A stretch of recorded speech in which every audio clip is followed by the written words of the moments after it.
Yuliy Valeriyovych Mamchur is a colonel in the Ukrainian Air Force who, since 4 March 2014, has refused to abandon his post in Belbek, Crimea amidst the Crimean Crisis while surrounded and outnumbered by Russian forces. Mamchur is also credited for restraining amiably and diplomatically both his soldiers and pro-Russian forces from escalating tensions further, asking both sides not to shoot each other while the situation diffuses. Mamchur became a national hero in Ukraine and is considered a hero by Western media outlets. He is known to be calm, stoic and defiant. In the October 2014 Mamchur was elected into the Ukrainian parliament after being in the top 10 of the electoral list of Petro Poroshenko bloc. Biography. Mamchur graduated in 1991 from the Chernihiv Flight School. For then he served 9 years in Zhytomyr before being transferred to Uman. Early 2013 he was appointed commander of the Sevastopol Brigade of Tactical Aviation of the Air Command of the Southern Operational Command. 2014 Crimean Crisis. On 3 March 2014, Mamchur was given an ultimatum to surrender by pro-Russian forces. He instead chose to march to a pro-Russian checkpoint with his men unarmed while only carrying the flag of the 62nd Fighter Aviation Regiment. The event marked the first time that weapons were fired in the Crimean Crisis as pro-Russian troops fired warning shots as Mamchur and his regiment approached. The regiment is well respected amongst pro-Russian troops, including the historic events they went through in 1941.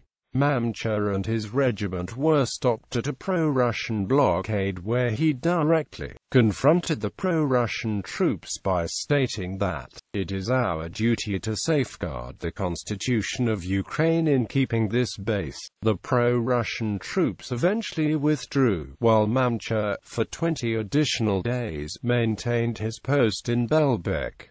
Under Mamchur, the Belbek base came to be known as a bastion of resistance. Crimean separatists then cut the brakes in the family car. Death threats he has received and in Sevastopol posters had been put up demanding his execution for treachery. Mamchur wedded a military couple inside the base. Mamchur has complained that he and his fellow Ukrainian commanders had received no help from the Ukrainian government despite repeated requests. On 23 March, Mamchur's base Belbek was overrun by Russian regular troops, being the last Ukrainian base to fall. Mamchur was verbally abused by pro-Russian militia and Cossacks, but he refused to be provoked, and ordered his men to resist non-violently and sing the Ukrainian national anthem. Immediately he was then arrested. He was released 3 days later.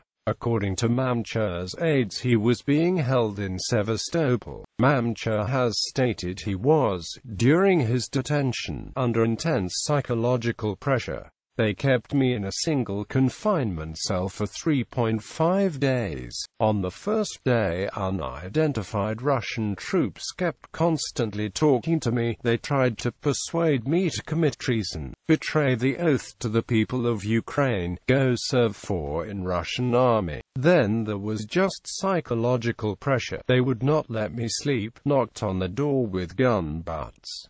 I feel well, the mood is fighting. What will I do next? First, I will take a shower, then I will be making decisions. Glory Ukraine." On 29 March Mamchur and his unit were stationed in Mykolaiv. In August 2014 Mamchur was working to restore combat efficiency of this unit and restaffing it. The unit did receive from Russia about 150 aircraft back. According to Mamchur, 38% of my subdivision left Crimea. It is slightly more than 200 men. Political career. In the 2014 Ukrainian parliamentary election, Mamchur was elected into parliament after being in the top 10 of the electoral list of Petro Poroshenko bloc. Family and personal life. Mamchur and his wife, Larissa, lived in Sevastopol. They have one daughter and a granddaughter.